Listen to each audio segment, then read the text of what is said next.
ክቡር ቺፍ ኦሉሴጉን ኦባሳንጆ የቀድሞ የናይጄሪያ ፕሬዝዳንት የአፍሪካ የሰላም አባት በመካከላችን ስለሚገኙ ጥሪያችንና አክብሮት ስለተገኙልን ከፍ ያለ ምስጋና እንዳቀርብ ይፈቀድልኝ።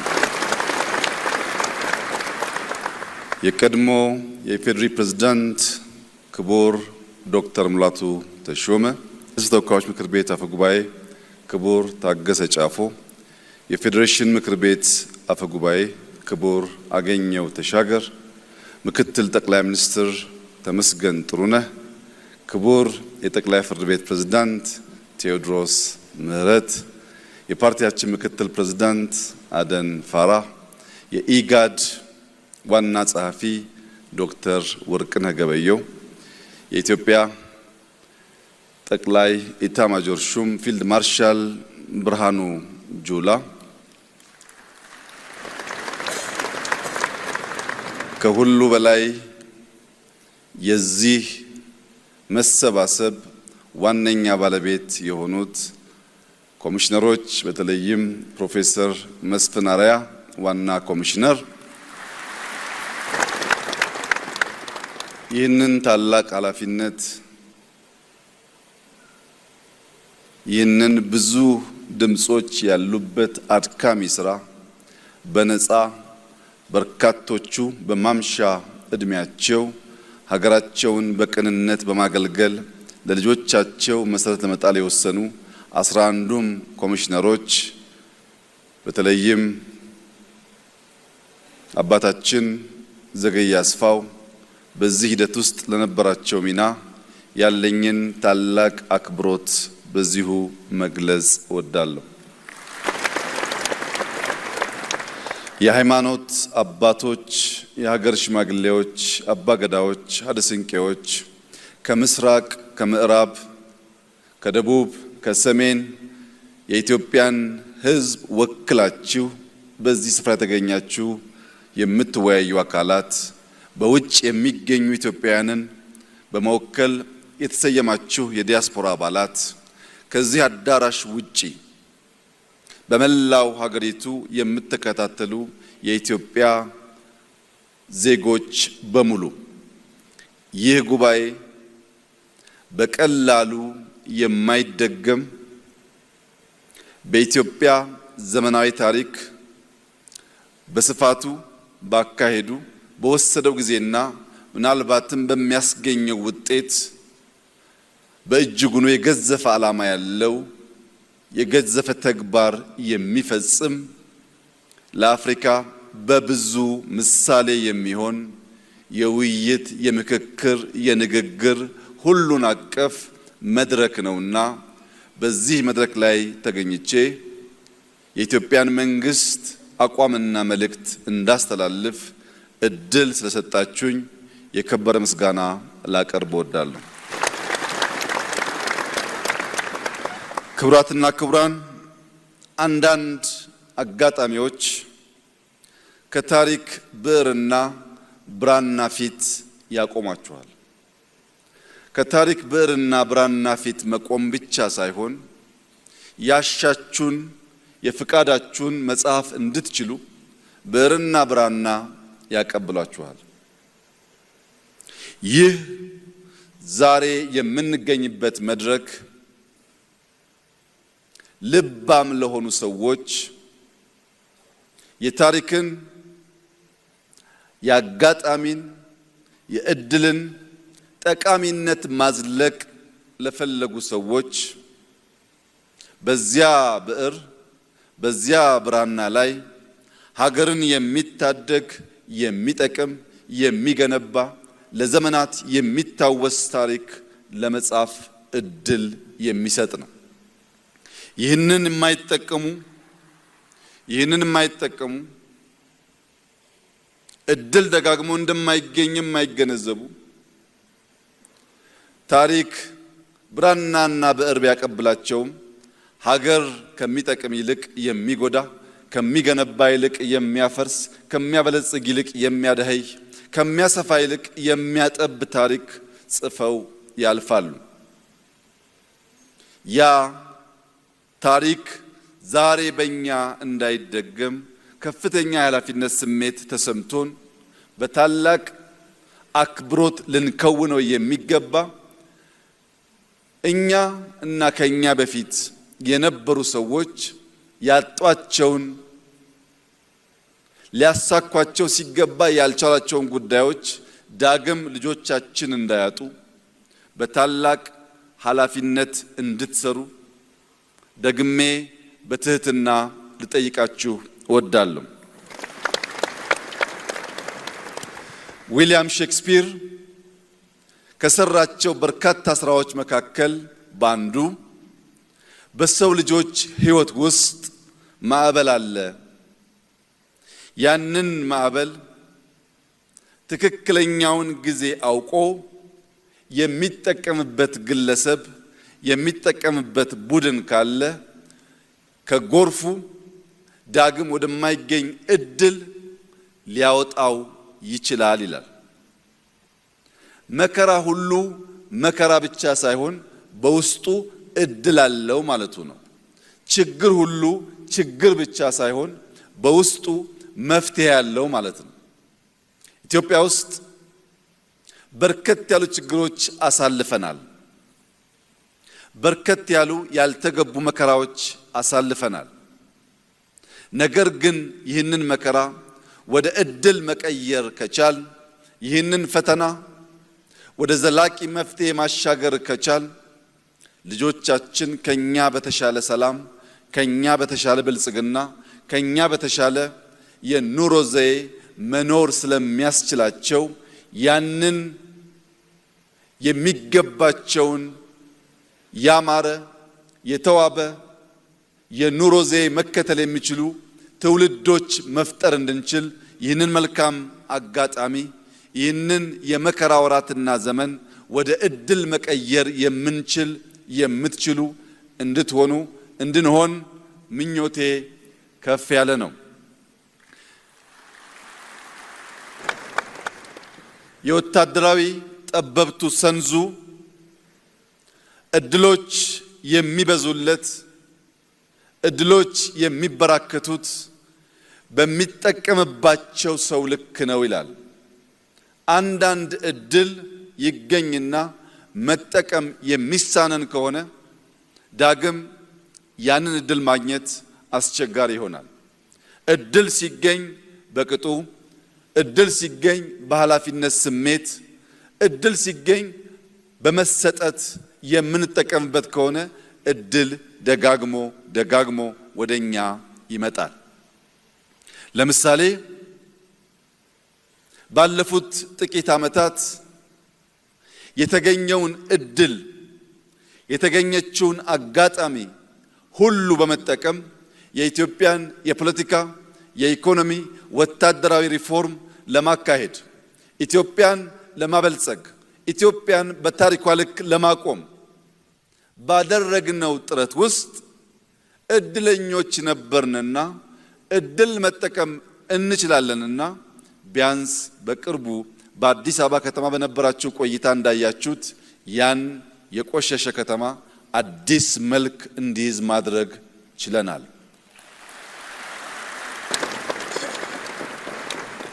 ዛሬም የምናገኛትን እያንዳንዷን ደቂቃ፣ እያንዳንዷን ሰዓት፣ እያንዳንዷን ቀን እንደ ታላቅ እድልና ስጦታ በማመን በመጠቀም የኢትዮጵያን ብልጽግና መሰረት ለመጣል ደከመን ሰለቸን ሳንል የምንተጋ መሆናችንን በድጋሚ ላረጋግጥላችሁ እወዳለሁ።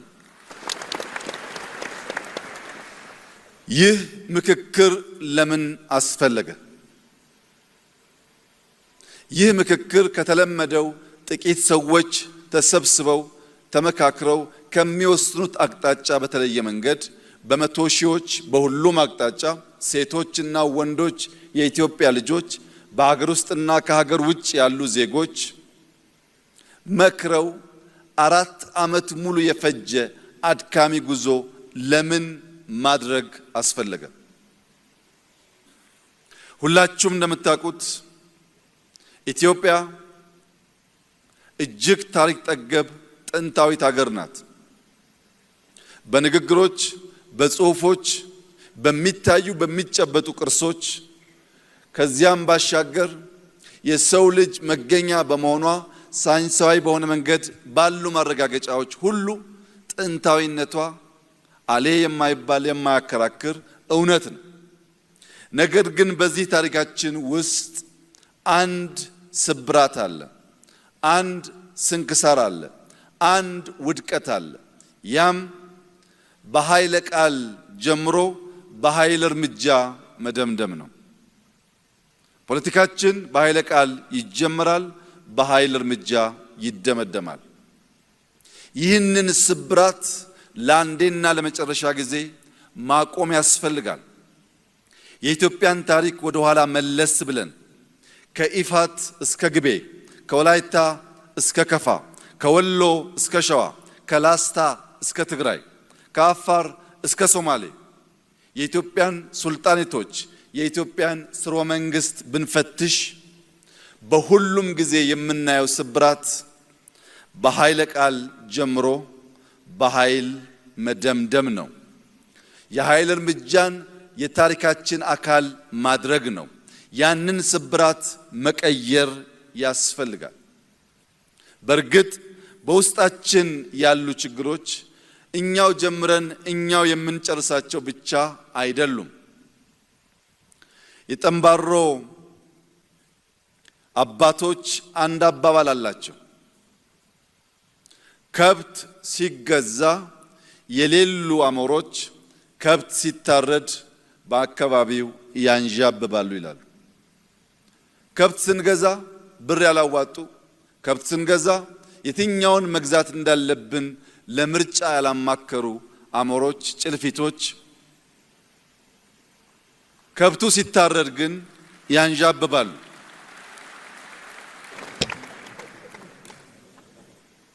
ኢትዮጵያ ውስጥ ኮሽ ሲል ያደፈጡ የሚነቁ የዘመናት ያልተቋረጠ የጠላትነት ስሜት ያላቸው አገራት አሉ። የኢትዮጵያን ታሪክ ከጉንደት እስከ ጉራ፣ ከአድዋ እስከ ማይጮ፣ ከካራማራ እስከ ባድመ እያንዳንዱን ብትፈትሹት ስንገነባ ያደፈጡ፣ ስንጨቃጨቅ እድል ጊዜ ጠብቀው ጣልቃ ሽብልቅ እየገቡ መሻቶቻችን እንዳንከውን የሚያደርጉ ኃይሎች አሉ።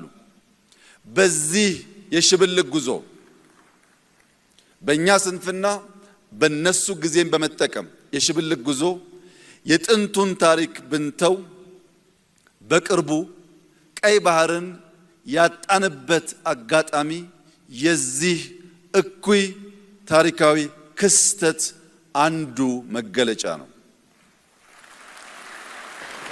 ኢትዮጵያ ለሺህ ዘመናት ያስተዳደረችውን በባለቤትነት የያዘችውን ለራሷም ለከባቢውም መጠቀሚያ ያኖረችውን ቀይ ባህር ያልተመረጠ መንግስት፣ ያልተወያየ መንግስት በሸፍጥ ኢትዮጵያን የጂኦግራፊ እስረኛ እንዲያደርግ ያደረገበት ዋናው ምክንያት በውስጥ ያለን ስንፍና እንጂ የኢትዮጵያን መሻትና ጥቅም ማስቆም የሚችል ኃይል ስለነበረ ስላለ ስለሚኖር አይደለም።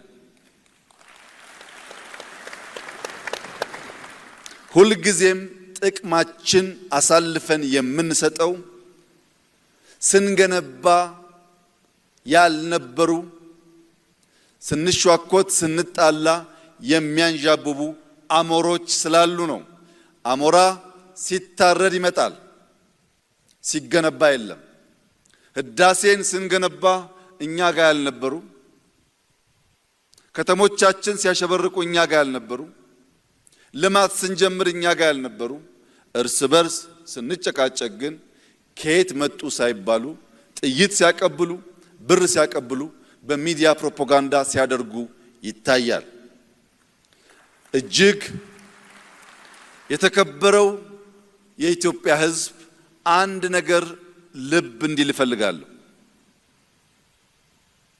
ምንም ጉዳይ በውስጥ ቢያከራክረን፣ ምንም ጉዳይ በውስጥ ቢያጨቃጭቀን እንዲህ ባለው መድረክ መነጋገር፣ መወያየት፣ መፍታት ስለምንችል ለሌሎች ኃይሎች ጥቅም የኢትዮጵያን መሻት የኢትዮጵያን ብሔራዊ ፍላጎት አሳልፈን የምንሰጥ በታሪክ ውስጥ እንክርዳድ ሆነን የምንታይ ዜጎች ላለመሆን እያንዳንዳችን ጥረት ማድረግ ይኖርብናል።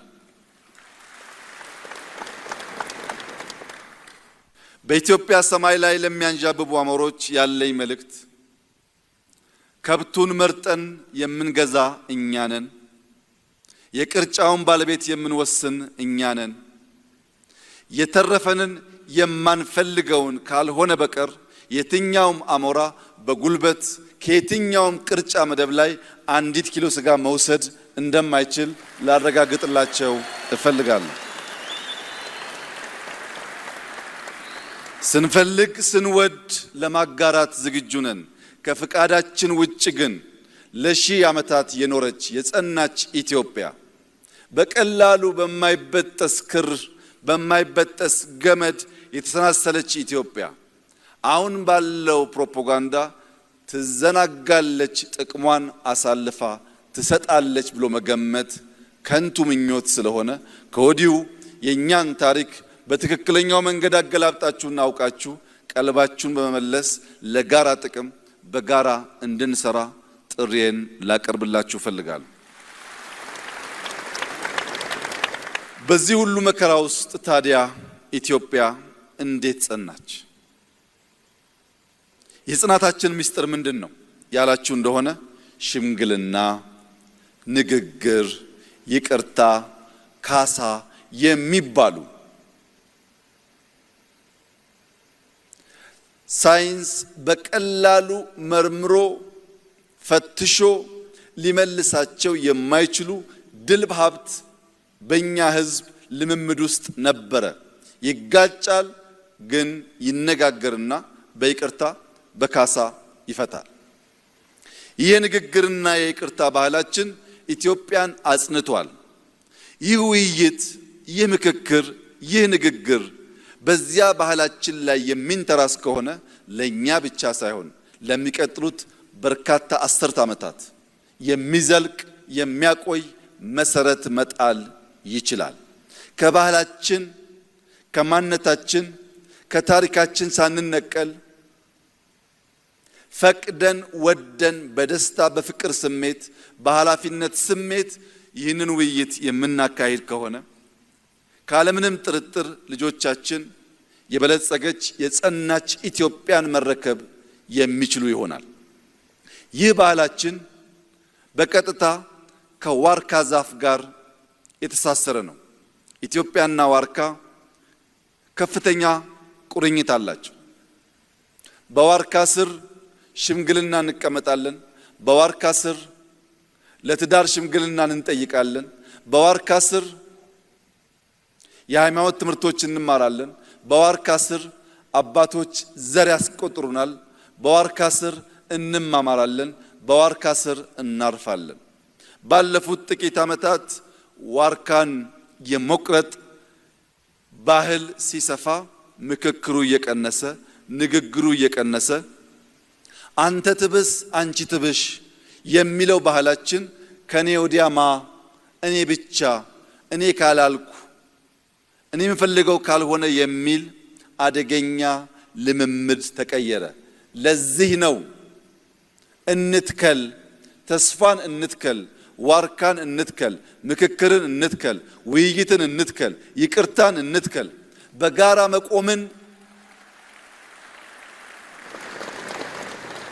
በጋራ መቆምን እናጽና። በዚያ ብቻ ነው ሁላችን ተጠቃሚ ሁላችን አሸናፊ የምንሆነው። የኦሮሞ አባቶች ተርቱ አፋን ጋሪ አፈጋሪ ጫላ ይላሉ። መልካም ንግግር ከመልካም አልጋ የተሻለ ያሳርፋል ማለት ነው። ሰው በውስጡ ነገር ካለው ምንም አልጋው ያማረ ቢሆን ይገላበጣል እንጂ አይተኛም። ውስጡ ያረፈ ሰው ግን መደብ ላይም ቢሆን ድንጋይ ተንተርሶ መተኛት ይችላል። ውስጣችን ሰላም እንዲሆን መልካም እንቅልፍ እንድንተኛ ለሰፈሬ እኔ ወገኔ ለምለው ለኔ ከባቢ ብላችሁ ሳይሆን ለኢትዮጵያ ብላችሁ እንድትመክሩ በታላቅ ትህትና አደራ ልላችሁ ፈልጋለሁ። ለዛሬ አትምከሩ፣ ለነገ ምከሩ። ለናንተ አትምከሩ፣ ለልጆቻችሁ ምከሩ። አሁን የምንመካከረው ስለ ትናንትናው አይደለም። የትናንትናን ችግር ፈተን ለነገ መልካም መሰረት ለማኖር ነውና እያንዳንዱ ተወያይ እያንዳንዱ ተወካይ ልጆቹን እያሰበ ለመመካከር የወሰነ መሆን አለበት። ይህንን ስናደርግ ግን የአፋር አባቶች ምክር ከልባችን ማቆየት አለብን። አፋሮች አንድ ቦታ ተቀምጠህ አንድ ቦታ ሆነ በዚያኛው ወገን ያለውን ችግር ልትረዳ አትችልምና ተነስ፣ ሂድ፣ ያኛው ወገን ምን እንደሚያስብ ምን ጥያቄ እንዳለው አድምጥ። ሳትሄድ ሳታደምጥ ሳትጠይቅ የወል የሆነ የጋራ የሆነ መፍትሄ ልታመጣ አትችልም ይላሉ። ሶማሌዎች ጥያቄ አላቸው፣ አፋሮች አድምጧቸው። ትግራዮች ጥያቄ አሏቸው፣ ወላይታዎች ሲዳማዎች አድምጧቸው። ዳሰነች አሌ ጥያቄ ያለው ኦሮሞዎች አማሮች አድምጧቸው። በተለይ ኦሮሞዎችና አማሮች ዳሰነችን ኮንሶን አሌን ካላደመጣችሁ ኢትዮጵያን ልታጸኑ አትችሉም። ምንም ጥርጥር የለውም። በቁጥር ትላልቅ ህዝቦች ናችሁ። ትናንሾቹን ካላከበራችሁ ትናንሾቹን ካላደመጣችሁ በቁጥር ብቻ የኛ ፍላጎት ይሁን ካላችሁ ይህ ውይይት አይሳካም። ይህ ውይይት የሚሳካው አሌ ጥያቄ ሲጠይቅ ጋሞ የማይጎዳ ከሆነ ያ ጥያቄ የማይጎዳው ከሆነ አሌም መቀበል አለበት። አሌ ጥያቄ ሲጠይቅ ጥያቄው ጎፋን የሚጎዳ ከሆነ ግን አሌ ጥያቄውን መሳብ አለበት። ማንም ሳይጎዳ በጋራ መጠቀም የምንችልባቸውን ጉዳዮች አንስተን ለኔ ሳይሆን ለኛ፣ ለሰፈሬ ሳይሆን ለኢትዮጵያ ማለት ከቻል ይህ ምክክር ፍሬያማ ይሆናል። የደከሙ ኮሚሽነሮች በማምሻ እድሜያቸው ለኢትዮጵያ ልፋታቸው ምንዳቸው የዚህ ውይይት ውጤት ይሆናል። እንደዚህ ያለው መድረክ ማዘጋጀት ባለመቻላችን ለረጅም ዘመናት ዋጋ የከፈሉ የሞቱ የቆሰሉ ኢትዮጵያውያንም ቢያንስ በአጸደ ገነት ሳሉ በሌላ ትውልድ በተሰራ ስራ እረፍት ሊያገኙ ስለሚችሉ ያለፉትን የደከሙትን የሚመጡትን እያሰብን አንተ ትብስ አንቺ ትብሽ ብለን ለኢትዮጵያ የሚበጃትን ውጤት እንድናመጣ በታላቅ ትህትና አደራ ልላችሁ ፈልጋለሁ። በትግራይ አንድ ትልቅ አባባል አለ። ምኽሪ ሓደ ትህት ምድሪ፣ ምኽሪ ክልተ ልዕሊ ምድሪ፣ ምኽሪ ሰለስተ ዘርኢ ምድሪ ይላል ትግራይ። የአንድ ሰው ምክር ከምድር በታች እንደተቀበረ ነገር ነው፣ ዋጋ የለውም።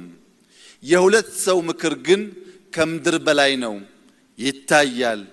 የሶስት ሰው ምክር ግን ምርጥ ዘር ነው፣ ይበቅላል፣ ይለመልማል። በስታችሁ ምከሩ ይላሉ። ይህንን የትግራይ አባባልና ምክር ተቀብለን አሜሪካኖች 55 ሰው ጠርተው ለመቶ ዓመታት የሚቆይ ኮንስቲቱሽን የገነቡ ቢሆንም ትግራዮች ከአንድ ሰው የሁለት ሰው ከሁለት ሰው የሶስት ሰው ምክር ይሻላል ስለሚሉ 4000 ሰው ሰብስበናል። የአሜሪካ ኮንስቲቱሽን በ55 ሰው ቢሰራም ልባም ነበሩና ለምዕት ዓመታት የሚቆይ ስራ ሰርተዋል። የኛ 4000 ሰዎች ከነሱ በላይ ከነሱ በተሻለ ጊዜ ይበልጥ ልባም ሆነው ሁሉን ወገን መላው ኢትዮጵያን የሚሰበስብ ምክክር ቢያደርጉ በቀጣይ የሚኖረን ህገ መንግስት ከዚህ ቀደም እንደለመድነው የመጣ ሁሉ የሚቀደው ሳይሆን እኛ በ4000 ጀምረናል። በ10000 ምክክር ሳያደርግ አንድም ሰው መቀየር አይችልም ማለት ነው። እኛ 4 ዓመት ተመካክረናል። 8 ዓመት ሳይመካከር መቀየር አይችልም ማለት ነው። ስለዚህም ዛሬን ሳይሆን ነገ ዘልቆ የሚሄድ ለትውልድ የሚበጅ ምክክር፣ ውይይት እና ውጤት እንድናመጣ አንድ ቁልፍ መልእክት አለኝ። ያም ቀፎዋን የጣለች ንብ ማር አትሰጥም። ማር ለመስጠት በቀፎ ውስጥ መቆየት ያስፈልጋል። ይህ 4000 ስብስብ መልካም ነገር መስጠት የሚቻለው በዚህ ጉባኤ አዳራሽ ውስጥ ሐሳቡን ልቡን ሰብስቦ ሌላኛውን ወገን ማድመጥ ሲችል ነው እንጂ ማታ ማታ እየወጣ ፌስቡክ የሚያይ ከሆነ፣ ማታ ማታ እየወጣ ምክር የሚያደምጥ ከሆነ፣ ማታ ማታ እየወጣ ይህንን አውድ ያልተገነዘቡ ሰዎች መልእክት የሚጭኑበት ከሆነ ያንብ ማር አይሰጥም። ቀፎ እዚህ ነው ያለው። ልባችን እዚሁ ይሁን፣ አእምሯችን እዚሁ ይሁን። ልባችንና አእምሯችን እዚህ ቢሆንም አሜሪካ ያለውንም ደቡብ ኦሞ ያለውንም ባድመ ያለውንም ጋምቤላ ያለውንም ጎዴ ያለውንም አሳይታ ያለውንም የሚያስብ ግን መሆን አለበት። ውይይታችን ከዚህ አዳራሽ ተነስቶ እንደ ፀሐይ ወደ መላ ኢትዮጵያ የሚያበራ ከሆነ ለሁላችን ይፈይዳል። ሰዎች ብዙ ሐሳብ አላቸው፣ ብዙ መሻት አላቸው። ቅድም እንደተባለው ግን ምክክር፣ ውይይት ማድመጥ አይፈልጉም፣ ማዘዝ ይፈልጋሉ። ያን ላለፉት 100 ዓመታት አየነው። የልጅ ኢያሱን ዘመን ብታዩ፣ የአፄ ኃይለሥላሴን ዘመን ብታዩ፣ የደርግን ዘመን ብታዩ፣ የኢህአዴግን ዘመን ብታዩ በመላ ጊዜ ውስጥ ለመደማመጥ እንዲህ ያለውን መድረክ ለመፍጠር ባለመቻላችን ምክንያት ጥቂቶች እየወሰኑ ለረጅም ዘመን የሚጠቅመን ነገር ማቆየት ስላልቻሉ ይህ ጉባኤ በሰማይም በምድርም ታላቅ ኃላፊነት ያለበት የ130 ሚሊዮን ዜጎች የዛሬ የ200-300 ሚሊዮን ዜጎች የነገ ኃላፊነት ያለበት እድለኛ ስብስብ ነውና ይህንን የታሪክ ብዕርና ብራና ሳታባክኑ ለኢትዮጵያ መልካም፣ ለአፍሪካ አስተማሪ የሆነ እጅግ የማይጠበቅ ሁላችን የሚሰበስብ ሰላም የሚያጸና ልማት የሚያመጣ